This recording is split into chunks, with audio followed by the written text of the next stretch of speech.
that's one thing. I had another question. Like, do you think you have someone that you follow, like your own rabbi, something like that, or do you No, no, no, consider no.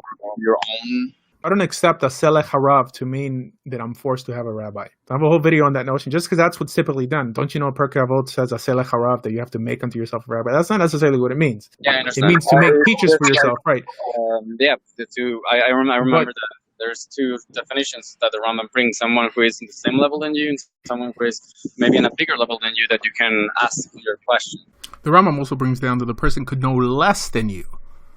If that's the case, I have a lot of rabbis. I don't have one, what's called Rav Muvhak, like one rabbi who taught me everything from a kid. I'm a convert. I converted over 20 years ago. A lot of the stuff that I learned and I teach today, you can find online.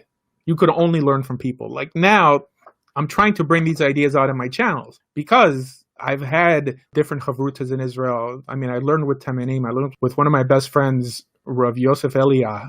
He was one of the first people who started introducing learning Mishneh Torah and a proper rational understanding of Judaism before anyone online. So he was very inspirational, like my friend Rabbi Yosef Kolakowski. He's also very knowledgeable. I mean, he believes in Kabbalah, but apart from that, he agrees with everything as I teach, and we have conversations all the time. So as the late, great Rav Aaron Lichtenstein, the babe, used to say, that a Selech Harav means make one teacher, like the following statement, Ukne lecha chaver, means to make one friend only. In other words, that's not what it means. It means make for yourself rabbis in general, like it's telling you to make for yourself friends in general. And this is one of the most misunderstood ideas in Judaism today, this notion that you can't be a teacher or a proper student without one specific Rebbe. Now, let me give you a glimpse of what this is really speaking about. Back then, the notion of a Rav Muvhak, someone that you learned everything through, slightly filled this role. In other words, back then, there weren't really books, at least not plentiful. And Torah Shabbat Peh wasn't written down. So of course you had to align yourself with someone or a group of teachers that had this knowledge and was able to transmit this knowledge to you. In other words, if you didn't have teachers back then, you didn't have Torah. Now fast forward to how it's taught nowadays, that this is more of some sort of life coach that one should ask everything to. No, friends, nowadays people can learn Torah online, MP3s, go to your local Jewish library, or go to shuls, various shuls, and hear shiurim. I don't want people to take me as your rabbi. I'm more like an investigative reporter. I mean, I have smicha.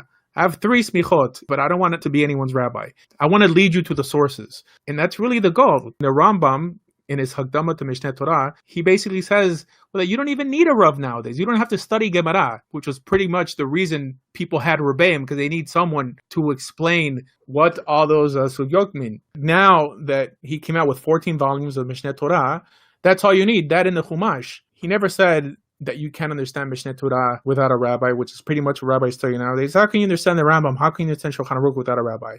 I mean, the reason we have Shulchan Aruch is not to have a rabbi. Now, understand, if you're going straight into the Mishnah, into the Sifra, the Sifri, the Mechilta, yes, so you need someone who understands Aramaic and Hebrew to the level to tell you what the actual halakha is, but the Rambam did the hard work for you. That's it.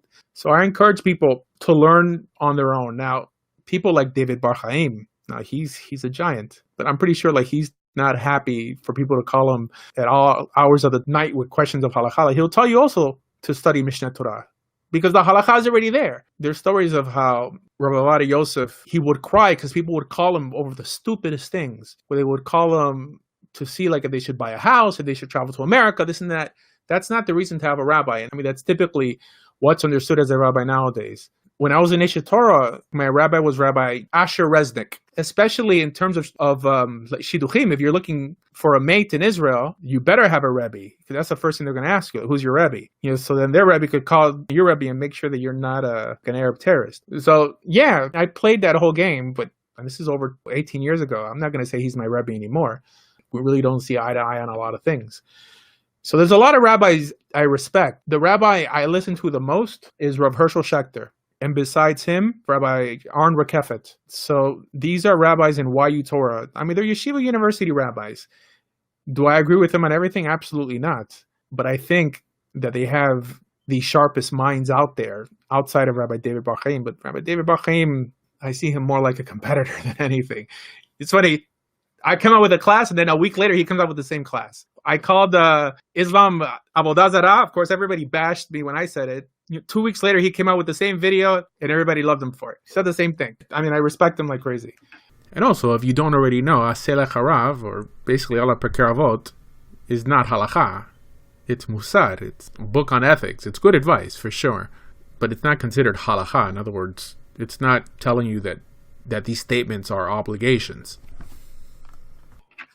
Anyways, next question. Let's go for.